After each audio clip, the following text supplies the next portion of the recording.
Olá, turminha do sexto ano, tudo bem com vocês? Eu espero que sim, espero que todos vocês estejam com saúde e já também animados para a nossa aula de hoje, tá bom? Como vocês veem aqui, já estamos iniciando nossa aula, tá bom? Professora Nara Moraes aqui com vocês para mais uma aula de língua portuguesa do sexto ano, certo?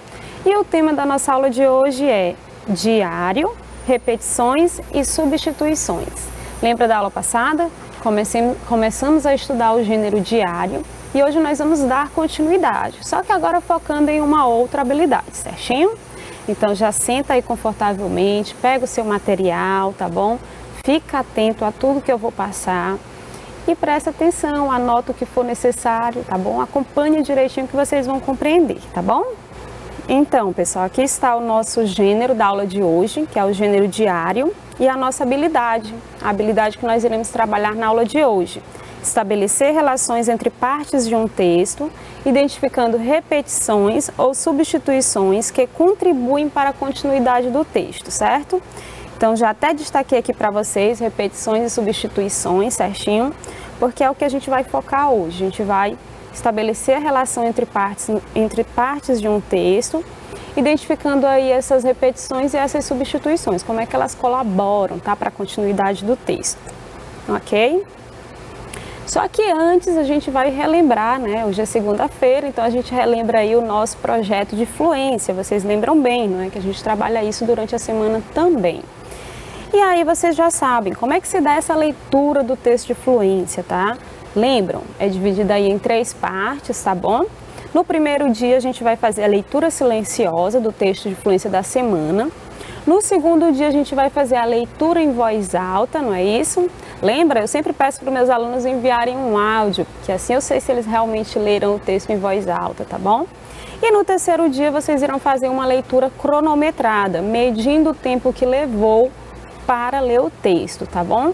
Depois de fazer essa leitura, essas 3 etapas, né, quando chegar lá no dia da leitura cronometrada, vocês irão preencher o quadro, que com certeza já tem anotado aí no caderno de vocês, não é? A gente já vem preenchendo o quadro do mês de agosto, no decorrer desse mês, não é isso? E aí lá no finalzinho vocês vão colocar a data, tá bom? Do dia da leitura cronometrada, o título do texto de fluência, a gente vai já ver qual é o dessa semana, tá bom? O tempo que você levou para fazer essa leitura, a leitura desse texto. E lá na última coluninha vocês vão dizer o que entenderam da leitura do texto, certinho? Então, já lembra, né? Eu vou sempre ficar relembrando vocês aqui do nosso projeto de fluência. Então, vamos ver aqui qual é o texto de fluência desta semana. Hoje eu farei a leitura em voz alta para que vocês acompanhem aí e não sintam dificuldade com a pronúncia de nenhuma palavra, tá bom?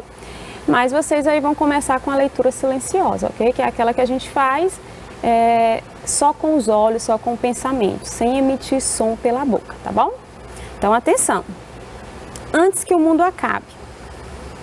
É o primeiro longa em que Ana Luísa Azevedo assina a direção, embora já tivesse seu nome bastante conhecido como co-roteirista e assistente de direção, principalmente ao lado de Jorge Furtado. Neste filme, a narradora é uma criança, a irmã mais nova de Daniel, o protagonista de 15 anos de idade. A trama se passa em uma cidadezinha do interior do Rio Grande do Sul, com muitas bicicletas, onde a vida é aparentemente muito previsível. Eis que Daniel vê seu chão se abrir quando começa a receber cartas de seu pai, que nunca conheceu. Daniel se vê obrigado a lidar com sentimentos que estavam sufocados, ligados à rejeição desse pai que agora insiste em reaparecer por meio de cartas misteriosas. Soma-se a essa novidade a indecisão da namorada, problemas com seu melhor amigo e a iminência de ter que continuar os estudos em uma cidade maior. Em meio a todas essas questões, ele será chamado a realizar suas primeiras escolhas adultas e descobrir que o mundo é muito maior do que ele pensa. O filme é uma adaptação do livro homônimo de Marcelo Carneiro da Cunha. Abordagem delicada e bem-humorada de valores ligados à família, namoro, amizade e da insegurança do futuro, tá bom? Então tá aí o textinho de fluência da semana. Vocês lembram que gênero é esse? Lembram sim, não é? É a resenha. E eu não sei vocês, mas eu quando li o texto fiquei com muita vontade de assistir o filme e até de ler o livro, que também tem o mesmo nome do filme, tá bom? Então façam a leitura aí, façam todas as etapas do projeto de fluência, que vai dar tudo certo, tá bom? Agora sim a gente pode ir para a nossa aula de hoje, tá bom? O que a gente vai trabalhar hoje? Vocês já viram que é o gênero diário, não é isso? E nossa habilidade, vamos retomar aqui ela e vamos compreender, tá bom? A nossa habilidade é essa aí que vocês já estão revendo, né? A gente viu lá no início e vamos rever aqui. Estabelecer relações entre partes de um texto, identificando repetições ou substituições que contribuem para a continuidade de um texto, ok? Gente, em um texto, a gente não tem só uma chuva de palavras jogada ali no papel, né? Ou mesmo na fala, né? Quando a gente conversa com alguém, a gente usa texto também, mas não é só várias palavras sendo jogadas, né? Elas se relacionam entre si, elas estabelecem ali um sentido. Essa relação, ela é, muitas vezes, na fala, ela já é automática, né? No texto não, a gente tem ali que pensar, repensar, elaborar, tá bom? E é o que a gente vai ver hoje nos nossos textos aqui, no nosso gênero diário, tá bom? Então vamos entender um pouco mais sobre a nossa habilidade. Inicialmente eu quero que vocês observem aqui. Eu tenho aqui já aí 2 textinhos, tá bom? O primeiro, pai e filho viajaram para a Europa, e o segundo, pai e filho estavam ansiosos para conhecer o velho continente. Professora, você disse texto. Texto não é só aquele que tem um monte de parágrafos ou várias linhas escritas, várias páginas escritas? Não, pessoal. Texto é todo aquele enunciado, é toda aquela frase que transmite uma mensagem que tem um sentido, tá bom? E aqui nós estamos diante de um, mesmo que seja só uma linhazinha escrita. Pai e filho viajaram para a Europa. Ok, né? Pai e filho estavam ansiosos para conhecer o velho continente. Agora, olha observe o que vai acontecer quando eu junto essas duas informações, tá? Olha só. Pai e filho viajaram para a Europa, pai e filho estavam ansiosos para conhecer o velho continente. Ok, deu certo, transformamos em um texto só aí, não é? Agora, o que a gente percebe? A gente percebe aí de início que tem uma repetição, não tem? Quais são os termos que estão se repetindo aí, pessoal? Pai e filho, né, no início, e ali pai e filho de novo. Nos textos em prosa, né, nos textos em parágrafos, essas repetições elas não são agradáveis ao texto, tá? Num texto poético, num texto literário, elas são até favoráveis, né? Deixa o texto até mais rico. Nos textos em prosa, não, empobrece um pouco o texto. E aí é nesse momento em que a gente retira essa repetição e faz uma substituição, sem alterar o sentido do texto, sem alterar o sentido da frase, do período, tá bom? Por exemplo, olha só, é o mesmo texto, são as mesmas informações, não mudou nada no sentido. O que houve aqui foi uma substituição. Olha só, pai e filho viajaram para a Europa. Os dois estavam ansiosos para conhecer o velho continente. Olha aí, eu deixei pai e filho lá no início, né? Porque a gente tem que saber quem é o sujeito ali, tá bom? E o segundo, o que se repetia pai e filho, eu substituí. Em vez de colocar pai e filho, eu coloquei os dois, tá bom? Olha aí, os dois, tá? Alterou o sentido do texto? Não alterou, porque a gente sabe aí que os dois está fazendo referência a pai e filho, não é isso? Olha, os dois quem? Pai e filho, tá? Quem foi que viajou para a Europa? Pai e filho. Quem é que estava ansioso ou quem estavam ansiosos para conhecer o velho continente? Os dois quem? Pai e filho, tá? Então, nesse momento aqui, eu evitei uma repetição por meio de uma substituição, tá? E é isso que eu quero que vocês entendam na aula de hoje. Essas substituições, elas colaboram ali para estabelecer uma relação entre as partes do texto. Imagine que o primeiro ali, ó, lá em cima, onde tem o primeiro pontinho, pai e filho viajaram para a Europa. É a primeira parte do texto, certo? Pai e filho estavam ansiosos para conhecer o velho continente. É a segunda parte. Dá para estabelecer uma relação entre essas duas partes, tá bom? E como que ela é feita? Nesse caso aqui, eu fiz por meio de uma substituição, né? Eu utilizei aí o termo os dois, tá? Ao mesmo tempo que liga essas duas partes, estabelece uma relação entre elas, tá bom? Retoma, me diz quem é que estava ansioso, tá? E a gente sabe porque faz uma referência ao termo que foi citado lá no início da primeira parte do texto, ok? Deu para compreender, pessoal, até aqui? Ainda tá difícil? Vamos mais para frente. Olha só, trouxe outro textinho aqui para a gente ler. Os professores do curso de Direito fizeram uma avaliação com os alunos do último período do curso de Direito. Os professores também pediram aos alunos que respondessem a um questionário sobre a instituição. Olhando aqui para esse texto, olhando aí para a sua telinha, o que é que você já percebe de cara? Que tem muitas repetições, não é isso? Olha só, os professores, o mesmo termo se repete lá na frente, ó. Os professores do curso de Direito, essa mesma informação se repete na linha seguinte, ó, do curso de Direito. Os alunos, também se repete, ó, os alunos, tá bom? Então é muita repetição num textinho de 4 linhas, né? Então nos textos em prosa a gente evita essas repetições, porque elas empobrecem o texto. Nos textos literários não. Lembra da letra da música, por exemplo, ou do poema? As repetições favorecem o texto, né? Enriquecem o texto, tá? Nos textos em prosa não, a gente tem que evitar essas repetições. Então olha aqui, e evitar de forma que não prejudique o sentido do texto. Vamos ver aqui como é que fica tirando essas repetições e utilizando substituições, tá bom? Olha só, pessoal, já está até destacado aí em negrito para vocês observarem. É a mesma informação, não alterou nada no sentido, tá bom? Nada mesmo. A gente só tirou as repetições, tá? Evitou essas repetições. Os professores do curso de Direito fizeram uma avaliação com os alunos do último período da graduação. Os docentes também pediram aos estudantes que respondessem a um questionário sobre a instituição. Não é a mesma coisa do que foi dito antes? Ficou até melhor de ser lido, até melhor de ser compreendido, né? Essas repetições confundem um pouco a mente da gente. Então, olha só, os professores permaneceu ali, né? A gente deixa essa primeira, a gente só elimina a segunda repetição. Então, olha só, em vez de dizer os professores novamente, como no exemplo anterior, o que que eu fiz? Troquei professores por docente. Altera o sentido? De forma alguma, porque docente e professor são sinônimos. É a mesma coisa, tá bom? Não muda nada. Do curso de Direito permaneceu ali, mas em vez de eu repetir do curso de Direito novamente, o que que eu fiz? Troquei por graduação. A palavra graduação remete a curso de Direito, tá bom? Nesse caso aqui, tá fazendo uma referência ao curso de Direito, sem problema, tá bom? E os alunos, primeira parte eu não alterei, né? Permaneço, mas lá no segundo, em vez de repetir os alunos, eu troco por estudantes. Alunos e estudantes também são sinônimos, tem o mesmo sentido, tá? Então, não muda nada no sentido do texto, melhora o texto quando eu evito as repetições e uso substituições.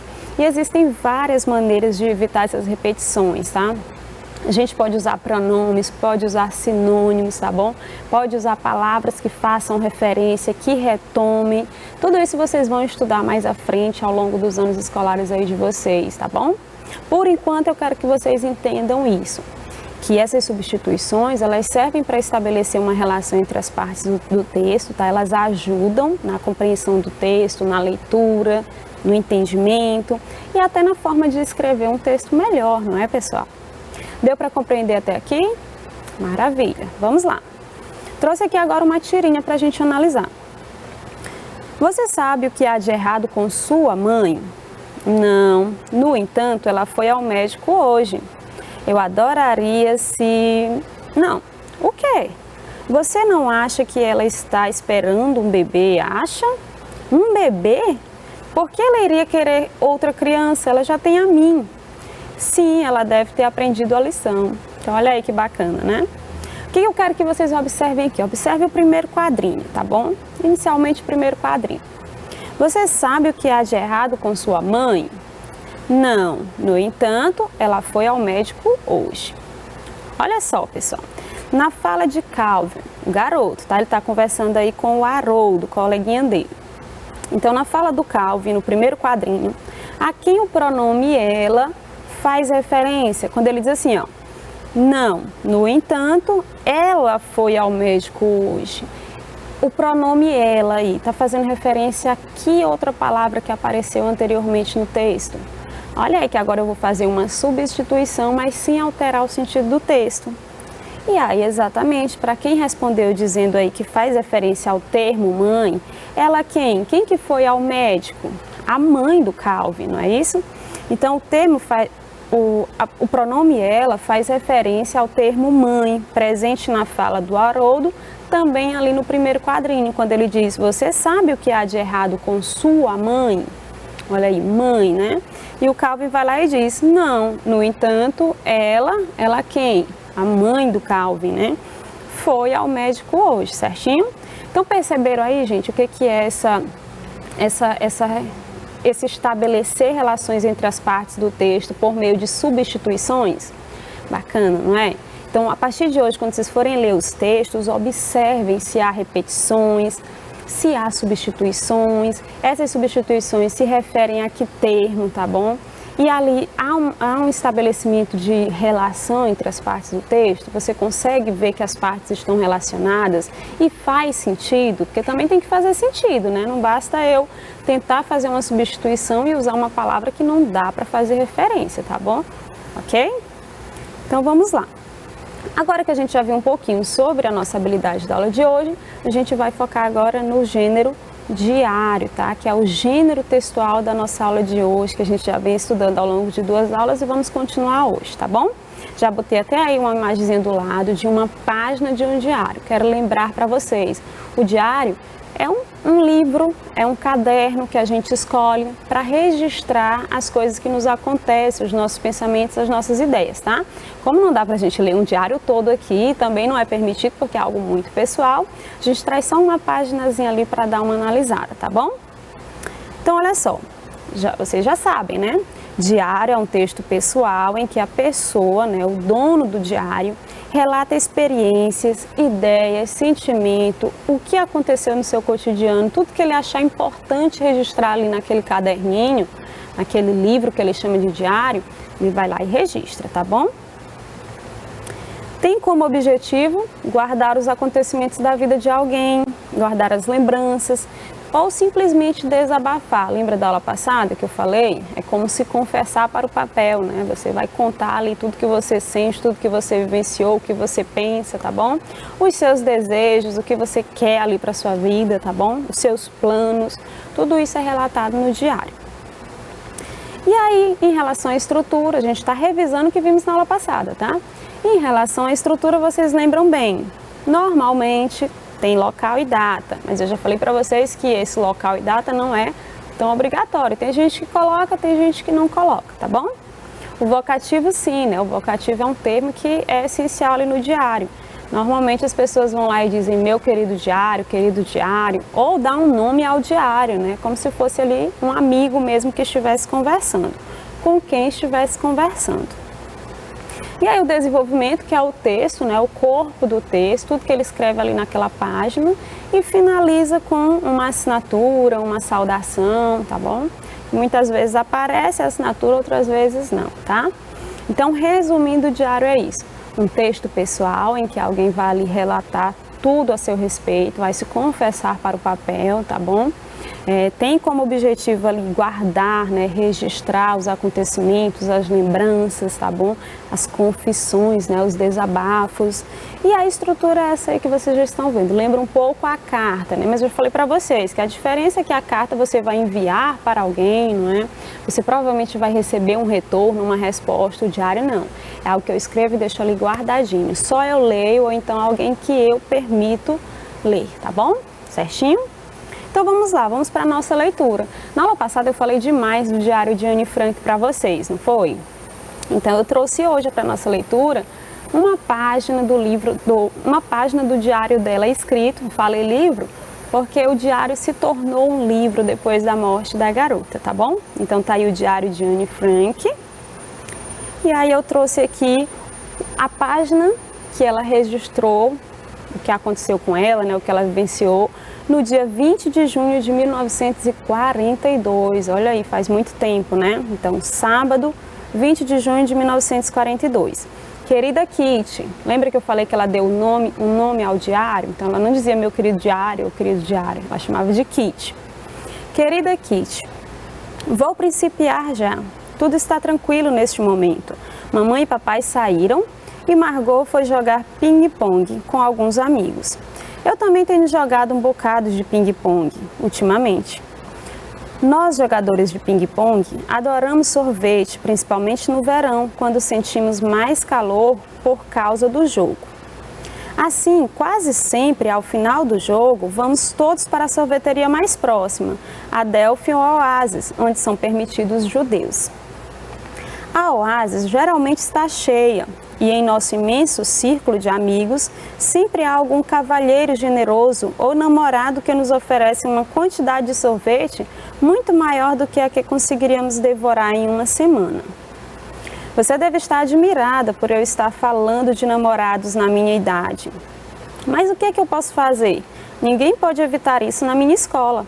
Sempre que um menino pede para vir comigo para casa de bicicleta e começamos a conversar, uma em cada 10 vezes, é certo que ele vai se apaixonar loucamente e não vai mais me perder de vista. É claro que depois de algum tempo isso esfria, ainda mais que não dou muita bola para esses olhares ardentes. E vou em frente, pedalando despreocupadamente. Se as coisas vão longe demais e eles falam em ir lá em casa falar com o papai, dou uma guinada na bicicleta, deixo minha mala cair e quando o garoto estaca para apanhá-la, já tratei de mudar de assunto. Esses são os tipos mais inocentes. Há outros que atiram beijos ou tentam segurar-nos pelo braço. Nesse caso, estão definitivamente batendo na porta errada. Salto da bicicleta e recuso-me a seguir em sua companhia. E, fingindo-me insultada, digo-lhes claramente que não me interessam. Pronto, os alicerces da nossa amizade foram criados. Até amanhã, sua Anne. Então tá aí, pessoal, uma paginazinha, só uma página de muitas que ela escreveu, contando um pouquinho aqui da história da Anne, tá? Eu queria me prolongar um pouquinho mais e falar sobre ela e falar sobre o diário dela, mas vai ficar para uma próxima aula, tá bom? Vocês já viram aí a estrutura direitinho do diário e aí já vamos logo trabalhar nossa habilidade e o gênero também diário nas nossas questões. Vamos lá? Então, primeira questão. Leia o trecho a seguir e responda o que se pede. Sempre que um menino pede para vir comigo para a casa de bicicleta e começamos a conversar, uma em cada 10 vezes é certo que ele vai se apaixonar loucamente e não vai mais me perder de vista. Tá aí o trechinho que eu acabei de ler no texto ali para vocês, não é? A questão pede o seguinte, pessoal. A quem a palavra destacada no trecho faz referência? Vocês estão vendo aí que é o pronome ele, né? Ele faz referência a quem? Quem é que vai se apaixonar loucamente? Quem é que não vai perdê-la de vista? E aí? Já trabalhando nossa habilidade, né? A substituição. Aqui ela utilizou um pronome para substituir um termo que ela já citou antes. E aí, já sabem qual é? Vamos conferir? O termo menino, né? Como ela já falou menino lá na frente, ela não vai repetir aqui, ela substitui. Em vez dela dizer menino, ela diz ele. E o leitor vai entender que está fazendo referência ao termo menino, tá bom? Fácil, não é? Vamos para a próxima? Segunda questão diz o seguinte, pessoal. No trecho, se as coisas vão longe demais e eles falam em ir lá em casa, falar com o papai, dou uma guinada na bicicleta, deixo minha mala cair e quando o garoto estaca para apanhá-la, já tratei de mudar de assunto. E aqui, pessoal, o termo destacado aí, substitui, retoma, que palavra citada anteriormente? Olha só. Para apanhar lá. Esse lá aí, ele está substituindo um termo que já foi citado antes. Ele está fazendo referência a um termo que já foi citado antes. E vocês diriam que foi qual termo? Coisas, bicicleta, mala, assunto ou garoto? Vou reler, olha só. Se as coisas vão longe demais e eles falam em ir lá em casa falar com o papai, dou uma guinada na bicicleta, deixo minha mala cair e quando o garoto estaca para apanhá-la, já tratei de mudar de assunto. E então, o lá faz referência a mala, exatamente, pessoal. Tá retomando ali o termo mala, tá? Para eu não dizer. Para ela não dizer, melhor dizendo, né? E quando o garoto estaca para apanhar a mala, olha só, evitar a repetição, ela substitui mala por um pronome, né? Por um termo que vai fazer referência, que vai retomar, tá bom? E a terceira questão aqui, pessoal. Anne trata na página do diário que acabamos de ler, principalmente sobre o que, galera? Que eu li ali para vocês, aquela página do diário da Anne, fala sobre o quê? Qual é o assunto principal? Ela fala sobre namorados. O assunto principal é a volta da escola, quando ela volta da escola. Os dias de ir à sorveteria, esse é o foco, ali é o assunto principal da página. Ou o assunto principal são os jogos de ping-pong. Nota que ela cita os jogos de ping-pong, ela cita os dias de ir à sorveteria, ela cita o retorno da escola, mas o assunto principal ali daquela página, na verdade, é namorados, não é isso? Ela está falando sobre namorados. E aí o interessante é que ela começa já falando que a Kitty, né, o diário, pode se surpreender dela falar sobre esse assunto. Ela é tão nova, né, já falando disso, mas aí ela começa a contar como é, tá? Como é esse namoro que ela fala, tá bom? Como é que é essa volta na escola, como é que os meninos se aproximam. Então, tudo isso ela vai confessando na página do diário dela, tá bom? E é exatamente isso, o propósito, né, de um diário, é você relatar ali coisas do seu dia a dia, o que você pensa, o que você sente, tá bom? Ok, pessoal? Finalizamos por aqui, espero que vocês tenham gostado e até a nossa próxima aula, tá bom?